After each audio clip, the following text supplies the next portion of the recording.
तुम्ही आमदार असले म्हणून तुमच्याकडे मारहाण करायचं लायसन्स नाहीये, याच शब्दात कोर्टानं माझे आमदार बच्चू कडूंना सुनावलेलं आहे. दिव्यांग, शेतकरी, विद्यार्थी आणि तळागाळातल्या घटकांसाठी आंदोलनं करतात, त्यातून शासकीय कर्मचाऱ्यांशी वाद होतात आणि बच्चू कडू थेट शासकीय कर्मचाऱ्यांच्या अंगावर धावून जातात, कधी कधी हातही उचलतात. मग पुढे त्याचे व्हिडिओ व्हायरल होतात आणि बच्चू कडू पुन्हा पुन्हा चर्चेत राहतात. अशाच एका राड्याच्या प्रकरणात आता बच्चू कडूंना 3 महिन्यांची शिक्षा सुनावण्यात आलेली आहे कोर्टाकडून. त्यानंतर बच्चू कडूंनी आपली प्रतिक्रिया सुद्धा दिलेली आहे आणि दबक्या आवाजात त्यांनी मुख्यमंत्री देवेंद्र फडणवीस यांचं नाव घेऊन नाराजी सुद्धा व्यक्त केलेली आहे. हेच सगळं प्रकरण नेमकं काय, बच्चू कडूंना किती वेळा आतापर्यंत शिक्षा झालेली आहे, त्यांच्यावर गुन्हे कधी दाखल आहेत, सगळं समजून घेणार आहोत. नमस्कार, मी सुधीर, लोकमतमध्ये आपलं स्वागत. घटना 7 वर्षांपूर्वीची आहे. 2018ला राज्यात महायुतीचं सरकार होतं.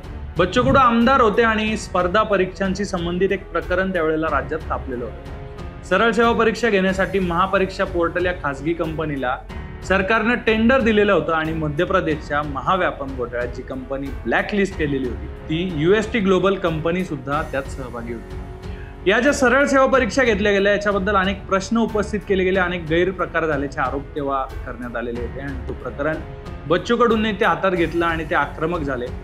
एक दिवस ते थेट तत्कालीन IT संचालक असलेल्या IAS अधिकारी प्रदीप P यांच्या केबिनमध्ये गेले. तिथं सवाल जवाब झाले, शाब्दिक चकमक झाली आणि बच्चू कडू संतापले आणि त्यांनी थेट टेबलवर असलेला iPad घेतला आणि त्या IAS अधिकाऱ्यावर उगारला, धमकीची भाषा केली आणि याचा व्हिडिओ सुद्धा चांगलाच व्हायरल झाला होता. याच प्रकरणात बच्चू कडूंना मुंबई सत्र न्यायालयानं मंगळवारी दोषी ठरवत 3 महिन्यांची शिक्षा सुनावली. काही महत्वाची निरीक्षणं कोर्टाने नोंदवलेली आहेत. तक्रारदार IAS अधिकाऱ्याला मारहाण केली नाही तर केवळ iPad उगारला होता असा दावा बच्चू कडूंनी केला होता. त्यावर न्यायालयानं तो दावा फेटाळत म्हटलंय की धमकीचा हावभाव गुन्हेगारी बळाचा वापर होण्याची भीती निर्माण करण्यासाठी पुरेसा असतो, असं कोर्टाने म्हटलेलं आहे. परीक्षा प्रक्रियेबद्दल तक्रारी तुमच्या असतील, पण म्हणून लोकप्रतिनिधीने अशा अधिकाऱ्यांकडे जावं, त्यांच्यावर हिंसक हल्ला करावा, अधिकाऱ्याला धमकवावं, काम विस्कळीत करावं असं होऊ शकत नाही. पुढे बच्चू कडूंच्या या शिक्षेला नंतर लगेच स्थगिती सुद्धा मिळालेली आहे, त्यांना जामीन सुद्धा मिळालेला आहे. बच्चू कडूंनी स्वतः या प्रकरणाबद्दल एक पोस्ट मधून सविस्तर माहिती दिलेली आहे. त्यानंतर ते स्वतः व्यक्त सुद्धा झालेले. ते नेमकं काय म्हणालेले ऐकूया. पण न्यायालय कधी या सगळ्या गोष्टीकडे पाहणार का? जेव्हा आम्ही कायदा निर्माण झाला, जेव्हा आम्ही कायद्याच्या किमान आम्ही पाहतो का 7 दिवसाच्या आत त्याला एखाद्या सामान्य माणसाचा अधिकार आहे, त्याला पत्र दिलं पाहिजे, काय कारवाई केली ते सांगितलं पाहिजे. पण एकाही कार्यालयात कुठलीही कारवाई होत नाही. पर्यायी लोक आमच्याकडे येतं, आम्ही त्यांना फोन करतो किंवा डायरेक्ट जातो आणि काही बोललो तर 353 सारखं हत्यार उपसलं जातं. देवेंद्रजींचं उपकारच केलंय, कारण त्यांनी हा 2 वर्षाची असणाऱ्या कायद्यात 353 मध्ये बेलेबल होती, 2 वर्षाची सजा सुनावली जात होती. आता ती 3 वर्षाच्या वर झाली आणि म्हणजे एक चांगलं संरक्षण आता अधिकाऱ्यांना दिलेलं आहे. काही बोललं, काय झालं तर तो लगेच सांगतोय. 353 लावू का म्हणजे त्यांना बोलायचं नाही, त्यांना कुठल्याही प्रकारचं म्हणायचं नाही. आवाज उठवला तर आमच्यासारख्यांवर अशा कारवाई केल्या जातं. आता शेतकरी आंदोलन सुरू आहे आणि या शेतकरी आंदोलनातच अशा प्रकारच्या रिझल्ट लगेच लागत आहे. लगेच सगळ्या केसेस आमच्या टेबलावर येऊन पडत आहे, लगेच त्याचे निर्णय होत आहे. म्हणजे कुठलं काहीच करू नका, नाहीतर तुमच्यावर अशा प्रकारचे खटले चालून तुमच्या विरोधात निकाल लावला जाईल काय, अशाही प्रकारची भीती दाखवल्या जात आहे. हे झालं एक प्रकरण, पण बच्चू कडूंचा विषय इथंच संपत नाही. बच्चू कडू यांच्यावर जवळपास 250 पेक्षा जास्त गुन्हे दाखल आहेत. त्यातले गंभीर स्वरूपाचे 170 पेक्षा जास्त गुन्हे आहेत, गुन्हेगारी स्वरूपाचे प्रकरण आहेत. यातल्या 6 प्रकरणांमध्ये आपल्याला शिक्षा झाल्याचं स्वतः बच्चू कडूंनी सांगितलेलं आहे आणि इतर अनेक प्रकरणं आहेत जिथं बच्चू कडूंची ही सगळी आता कोर्टात ट्रायल सुरू आहे. यातलीच काही प्रकरणं ज्यामध्ये बच्चू कडूंना शिक्षा झाली होती, ती प्रकरणं नेमकी कोणती होती जाणून घेऊया. वेगवेगळ्या प्रकरणात बच्चू कडूंना शिक्षा झालेल्या आहेत. त्यातली काही प्रकरणं तुम्हाला सांगणार आहे.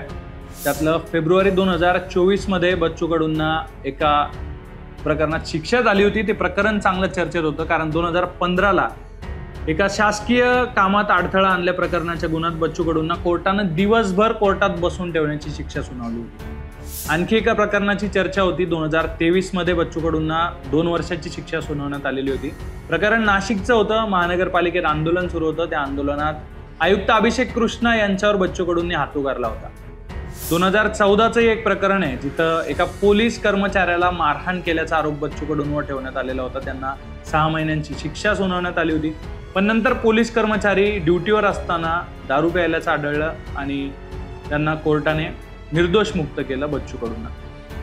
2014च आणखी एक प्रकरण होतं जिथं निवडणूक प्रतिज्ञापत्रात संपत्तीची माहिती लपवल्याचा ठपका बच्चू कडूंवर ठेवण्यात आलेला होता आणि त्यांना 2 महिन्यांचा सश्रम कारावासाची शिक्षा सुनावण्यात आलेली होती. 25,000चा दंड सुद्धा सुनावलेला होता. बच्चू कडू यांनी 2014च्या विधानसभा निवडणुकीत मुंबईतल्या एका फ्लॅटची माहिती दिली नव्हती. त्याबद्दल हे सगळं प्रकरण कोर्टात गेलं होतं आणि ते प्रकरण सुद्धा चांगलं चर्चेत होतं. असे अनेक प्रकरणं आहेत. अनेक प्रकरणांमध्ये गुन्हे सुद्धा दाखल नाही आहेत. अशी ही सगळी कारकीर्द बच्चू कडूंची आहे.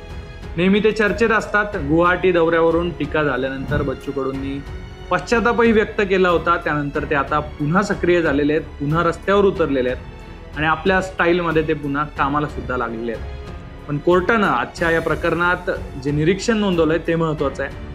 आमदार झाले म्हणून तुम्ही कुणाला मारहाण करू शकत नाही, तुम्हाला ते लायसन्स नसतं. पण याच वेळी दुसरीकडे हे सुद्धा नमूद करावं लागेल की अनेक ठिकाणी सरकारी अधिकारी कर्मचारी सरळ मार्गाने काम करत नाहीत. मुजोर कर्मचाऱ्यांमुळे जनता त्रस्त होते. त्यामुळे अनेकदा अशी परिस्थिती उद्भवते. त्यामुळे कोण चुकतंय कोण बरोबर आहे, तुम्हाला काय वाटतंय ते कमेंट बॉक्समध्ये नक्की सांगा आणि पाहत राहा लोकमत.